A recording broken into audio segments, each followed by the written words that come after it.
এই আমিও দেখবো পরে তো এই আসছে এটা আমল এটা আমল स्टिल फोटो दो আমি ভিডিও করছি स्टिल फोटो दो আমি গ্রুপে পাঠিয়ে দেবো ভাই না थोड़ा सा स्लो कीजिए थोड़ा स्लो करो मारो मारो मारो मारो मारो हो गया जाते जाते मार मार मार पूजा मार हो गया चलो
বলো কেমন হোটেল?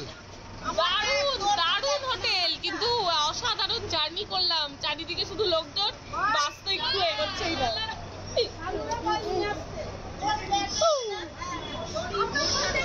তো ফাইনালি আমরা চলে এসেছি জয়পুর, আমাদের জার্নির last hotel, hotel pink palace. সামনে দিওয়ালি আছে, ওই জন্য খুব সুন্দরভাবে লাইটিং করা। হোটেল তো পিঙ্ক প্যালেস নয়, এটা তো হোয়াইট প্যালেস। আলোক সজ্জায় সুসজ্জিত, দারুণ।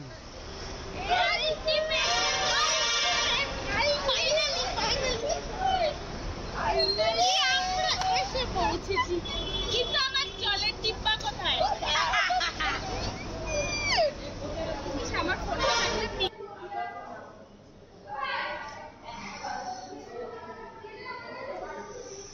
তো ফাইনালি আমরা জয়পুর চলে এসেছি। এটাই আমাদের last and final destination Jaipur. আজকে নাইট আমরা এখানে থাকবো, কালকেও রাতে থাকবো, তারপরে পরশুদিন ভোরবেলা ট্রেন। এই হচ্ছে হোটেল, দারুণ দারুণ হোটেল, বেশ সুন্দর সাজানো।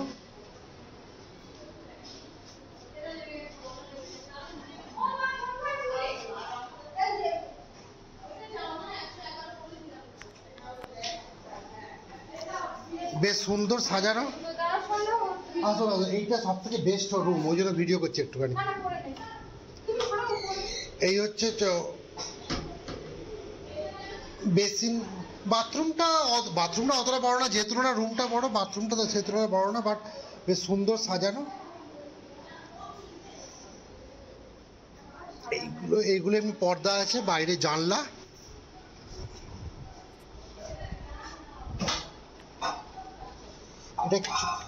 এটার কিছু একটা আছে, ও আচ্ছা, না এটা হচ্ছে বাইরে যাওয়ার রাস্তা, এটা বাইরে যাওয়ার রাস্তা। তো ফাইনালি আমরা জয়পুর পৌঁছে গেছি। জয়পুর পৌঁছাতে আমাদের রাত 10টা বেজে গেছে, কারণ দিওয়ালির সময় এখানে ছুটি পড়েছে। এই জন্য ইউপি, বিহার, বেঙ্গল যেখান থেকেই মানুষ, কর্মচারীরা কাজে আসেন, তারা এখন বাড়ি যাচ্ছে। আর এটা হচ্ছে বাস স্ট্যান্ড, এখান থেকেই সিন্ডিকেট বাস স্ট্যান্ড, এটা হচ্ছে সিন্ডিকেট বাস স্ট্যান্ড। এখান থেকেই সমস্ত বাস ছাড়ে, বিভৎস ভিড়। এখন রাত্রি 11:30 বাজে, 11:30 রাত্রি। আমাদের মনে হলো একটু বাইরে একটু চা খাই, একটু বাইরেটা ঘোরাও হবে। আর পাশেই একদম বাস স্ট্যান্ডের পাশেই আমাদের পিঙ্ক প্যালেস যে হোটেলটা রয়েছে, তাই বললাম চলো ফ্রেশ হয়ে একটু বেরিয়ে একটু বাইরেটা ঘোরা যাবে।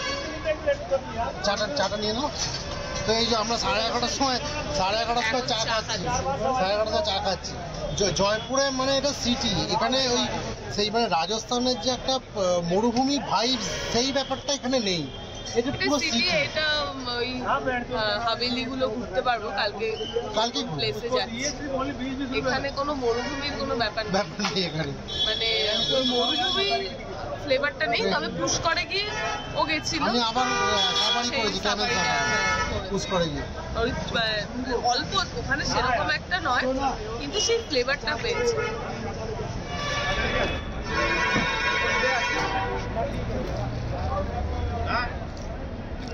তো এটা হচ্ছে জয়পুরের স্ট্রিট ফুড। এইগুলো এরা কি করে, মানে তুমি চাইলে সব মিশিয়েও খেতে পারো, আবার না চাইলে যেটা তোমার পছন্দ হবে সেই দুটো মিশিয়েও খেতে পারো। আমরা নিয়েছি এটা আর আর এটা। এইটা খুবই সস্তা, মানে 100 হচ্ছে 3 টাকা, মানে 100 গ্রাম হচ্ছে 3 টাকা, খুবই সস্তা। লঙ্কাগুলো দাও।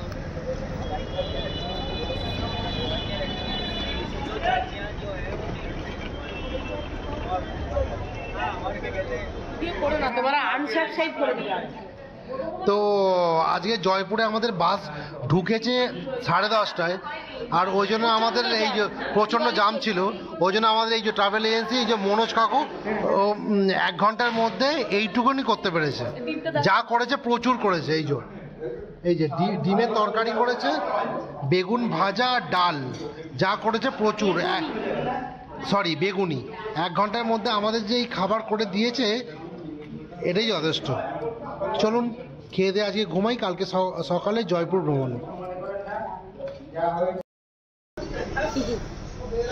গুড মর্নিং সবাইকে, গুড মর্নিং টু জয়পুর। আমাদের ব্রেকফাস্ট হয়ে গেছে, এবার আমরা ঘুরতে যাচ্ছি, পুরো জয়পুর কভার করব, আর যতটা পারবো। পুরোটা তো কমপ্লিট করা সম্ভব নয়। এখন আমরা বেরোচ্ছি, আবার আমরা আসবো এখানে, লাঞ্চ করব, আবার বেরোবো। এখন আমরা যাচ্ছি হাওয়া মহল, আর আরো কোথাও কোথাও স্পট আছে যেখানে যাবো বলবো, অল স্পট। আর সিটি প্যালেসটা আমরা দুপুরবেলা এসে যাব। ঠিক আছে, চলো আমরা ঘুরবো। পিঙ্ক সিটিতে আর সবাই তোমাদের পিঙ্ক ডিজিটাল পিঙ্ক, ট্যুর হবে। সবাই পিঙ্ক পিঙ্ক করেছে। আজকে পিঙ্ক সিটিতে সব পিঙ্ক পিঙ্ক পড়েছে। এই যে আমরা আমাদের জীবনটা ম্যাচিং ম্যাচিং, ডিফারেন্ট, সবসময় ডিফারেন্ট। প্রথমেই আমরা পৌঁছে গেছি জয়পুরের সিটি প্যালেসে। প্রাসাদে ঢুকতে গিয়ে আমাদের 300 টাকা করে পার হেড টিকিট লেগেছে। তো চলো তোমাদেরকে প্রাসাদ সম্পর্কে কিছু বলি। প্রাসাদ কমপ্লেক্সটি জয়পুর শহরের কেন্দ্রস্থলে অবস্থিত।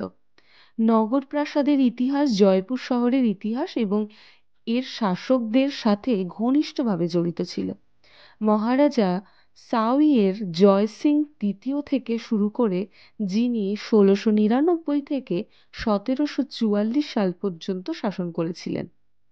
তিনি প্রাসাদের বাইরে প্রচার নির্মাণের মাধ্যমে নগর কমপ্লেক্সটি নির্মাণের সূচনা করেছিলেন।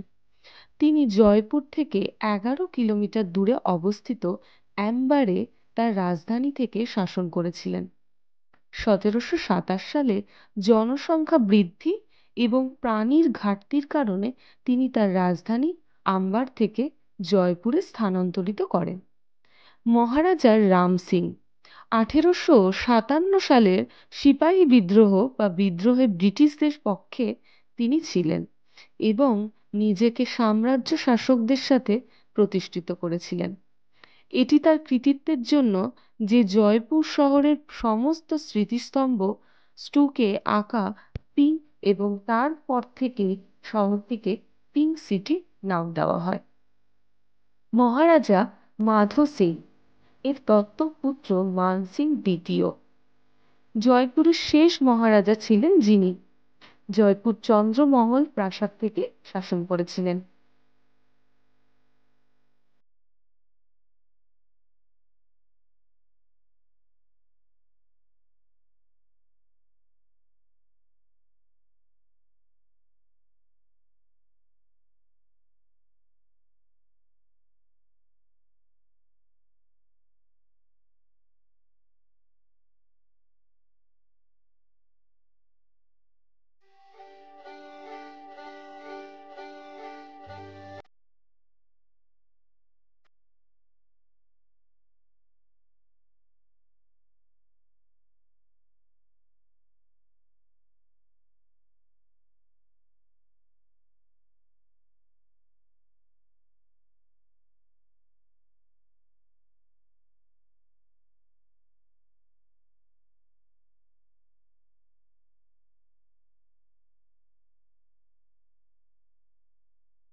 তো এখন আমরা জয়পুর প্যালেসের ভেতরটায় রয়েছি।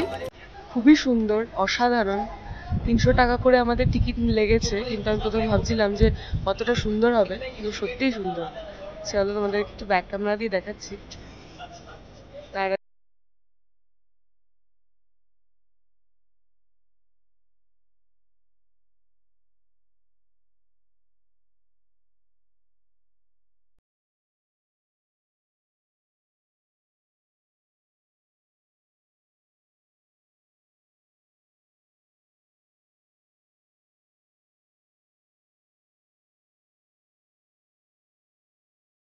জয়পুরের সিটি প্যালেস দেখে আমরা তার পাশেই দেখে নিয়েছিলাম যন্তর মন্তর। এখানে কিন্তু টিকিটের মূল্য 50 টাকা করে পার হেড। তো চলো যন্তর মন্তর সম্পর্কে তোমাদেরকে কিছু বলি। জয়পুরের যন্তর মন্তর স্মৃতিস্তম্ভটি জ্যোতির্বিজ্ঞানের যন্ত্র স্থাপত্যের সমষ্টি। 1727 সাল থেকে 1734 সালের মধ্যবর্তী সময়ে মহারাজা দ্বিতীয় জয় সিং জয়পুরে যন্তর মন্তর নির্মাণ করেন। তিনি এই ধরনের 5টা স্থাপত্য 5টা ভিন্ন ভিন্ন স্থানে নির্মাণ করেছিলেন।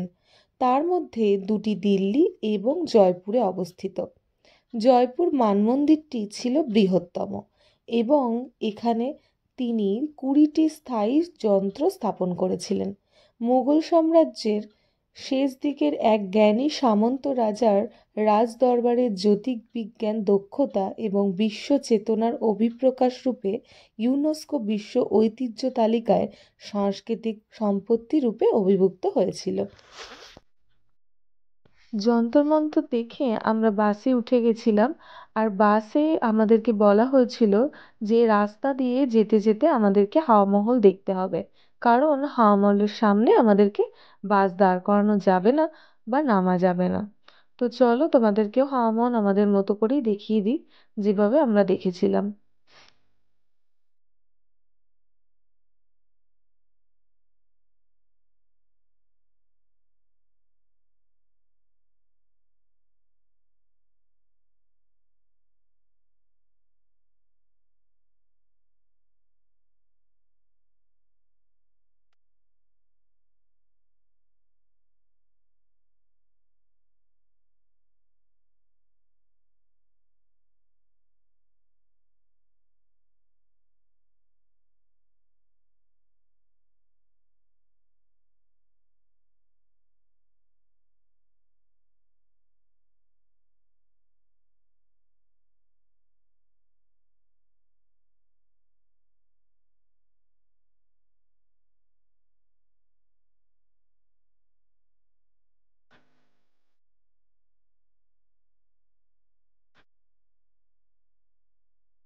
ব্লগটা এখানেই শেষ করলাম। যদি তোমাদের ব্লগটা ভালো লেগে থাকে অবশ্যই কমেন্ট বক্সে জানিও, আর যদি কোনো ভুল হয়ে থাকে তাহলে সেটাও জানিও। তো চলো নেক্সট ব্লগে খুব তাড়াতাড়ি দেখা হচ্ছে তোমাদের সাথে।